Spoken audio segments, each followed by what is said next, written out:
Doctor Y A health knowledge চ্যানেলে আপনাদের সকলকে স্বাগত। এটি একটি স্বাস্থ্য বিষয়ক চ্যানেল। এই চ্যানেলে বিভিন্ন প্রকার রোগের পরিচয়ের সাথে সাথে মেডিসিনের বিস্তারিত ব্যবহার নিয়ে আলোচনা করা হয়ে থাকে।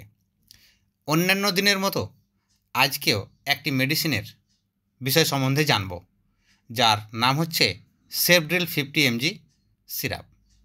এই সিরাপ ছোট্ট শিশুদের কোন কোন সমস্যায় ব্যবহার করা হয়, এর ডোজ ও পার্শ্ব প্রতিক্রিয়া কী, তা নিয়ে আজকের এই বিস্তারিত আলোচনা।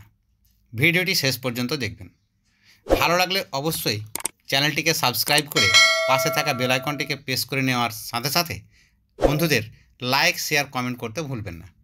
তাহলে চলুন, প্রথমেই যে রোগটি নিয়ে কথা বলবো তা হচ্ছে ঠান্ডা লাগা। অনেক সময় শিশুদের ঠান্ডা লেগে বিভিন্ন প্রকার সমস্যার সৃষ্টি হয়, যেমন বুকে ব্যথা হওয়া, শ্বাস নিতে কষ্ট হওয়া, ঘন ঘন কাশি হওয়া, কাশতে কাশতে চোখ মুখ নীল আকার ধারণ করা, তার সাথে সাথে জ্বর, গা হাত পা ম্যাজম্যাজ করা প্রভৃতি এই সমস্যাগুলি শিশুদের লক্ষ্য করা হয়ে থাকে। তখন অ্যান্টিবায়োটিক হিসাবে শিশুদের এই সেভড্রিল 50 mg সিরাপটি ব্যবহার করা হয়ে থাকে। এবার পরবর্তী রোগটি হচ্ছে চর্মের সংক্রমণ বা চর্মরোগ।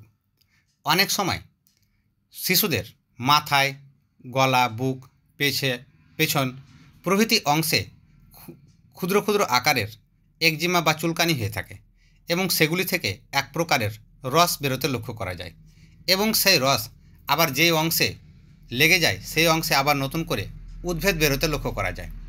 এই সব ধরনের সমস্যায় দিন দিন ভোগার ফলে এটি অতিরিক্ত আকারে বাড়াবাড়ি হয়ে যায় এবং সাধারণ মেডিসিন ব্যবহারের ফলে সারতে চায় না।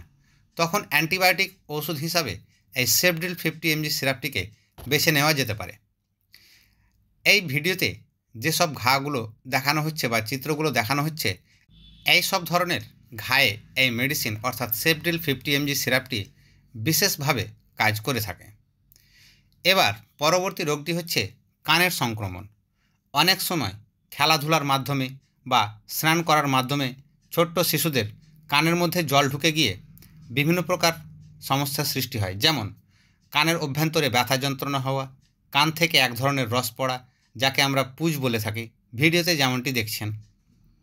এছাড়াও বিভিন্ন প্রকার ফুসকুড়ির মাধ্যমে বা কানের অভ্যন্তরে ফুসকুড়ি হয়ে ব্যথা যন্ত্রণার সৃষ্টি হলেও অ্যান্টিবায়োটিক হিসাবে এই মেডিসিন সেভড্রিল 50 mg সিরাপটি শিশুদের ব্যবহার করা হয়ে থাকে। পরবর্তী রোগটি হচ্ছে গলার সংক্রমণ। অনেক সময় গলায় ব্যথা হওয়া, যাকে আমরা টনসিল বলে থাকি। এছাড়াও যেমন টনসিল, ল্যারিঞ্জাইটিস, ফ্যারিঞ্জাইটিসের মতো সমস্যায় খাবার গিলে খেতে কষ্ট হয়। ছোট্ট শিশুরা বলে থাকে গলায় ব্যথা করছে এবং তার সাথে সাথে ব্যথা যন্ত্রণা হতে থাকে। এই সব ধরনের ব্যথা যন্ত্রণা থেকে নিবারণের জন্যে ব্যথা যন্ত্রণার ওষুধের সাথে সাথে অ্যান্টিবায়োটিক ওষুধ হিসাবে এই সেভড্রিল 50 mg সিরাপটি ব্যবহার করা হয়ে থাকে। শিশুদের চোখের সংক্রমণ।